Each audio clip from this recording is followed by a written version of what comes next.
Now, I don't know about you, but there are people out there that are incessantly writing goals only to find out that these goals make them more and more frustrated, allow them to wake up in the morning thinking they're simply not good enough, and they're wondering if they're ever going to make it. Today, I want to talk to you about what's known as a reflective perspective that will immediately allow you to experience gratitude in every cell in your body. My name is Benjamin Harvey, and welcome to this month's video newsletter.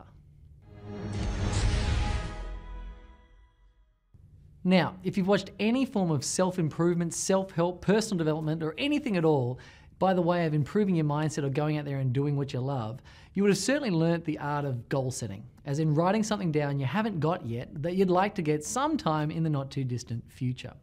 Now, the problem with goal setting is it creates this gap between where you are and where you want to be. And quite often that gap is responsible for quite a large amount of unhappiness. In fact, the more we tend to write goals, the more we feel we're further away from where we want to actually get to. Therefore, when we wake up in the morning, we're not quite full and content with what's going on. Now, there's nothing wrong with writing goals. In fact, I have a couple of them floating around, and I've certainly used goal setting to achieve some things in my life. But here's what you need to understand about goal setting. When you set a goal, you create a future self. And that future self does in fact have the ability to create frustration in the present moment, because you'll be thinking to yourself, why aren't I where my future self wants to be? So here's a little strategy that I like to call reflective perspective that I've found is really, really valuable in collapsing the gap of time between where you are and where you want to be by going back into your past and analyzing some moments in your life that you can be grateful for right now. Now, what does reflective perspective look like, and how do you actually use it?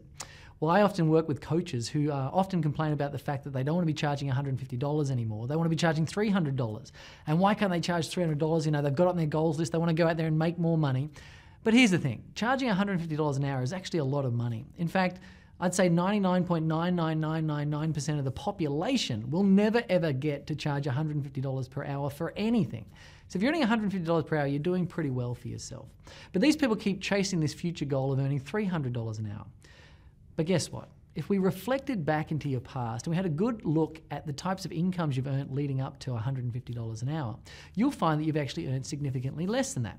In fact, if I reflect back to my very first job, I was a bicycle mechanic at a shop called Big B Bicycles, and I earned a whopping $5 an hour.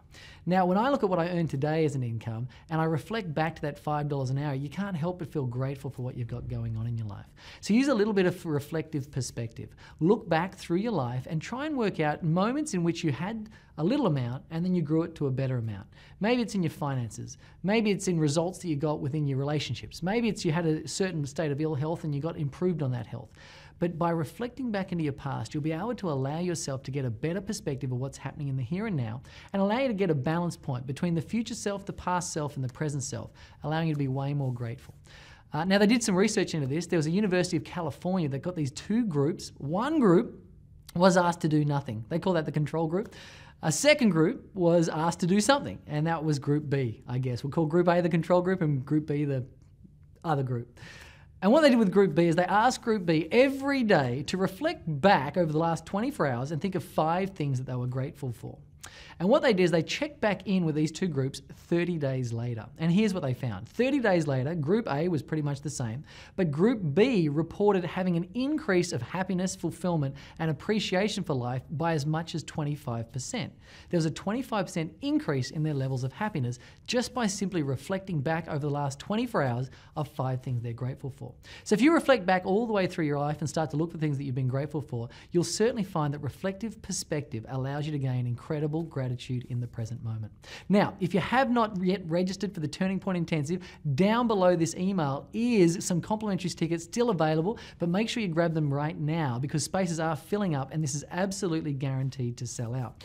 Now, it is a 2-day event, a weekend event called the Turning Point Intensive. We're going to be able to come in, learn some incredible strategies of how to find your purpose, how to release some energetic baggage, some emotional blockages you've had in your life, and just really learn how to go out there and live the most extraordinary life possible. There are value to this ticket, but however, if you do register down below right now, you'll get them absolutely complimentary. So please do so. Also, when you're registering down below, I'd also like you to leave some comments about some things in your life that you've been grateful for, so we can sort of share those with other people so they can see how to use this process. Until we meet again, share your light, live your love, register for Turning Point, and do whatever it takes to be your own best friend. I'll see you soon.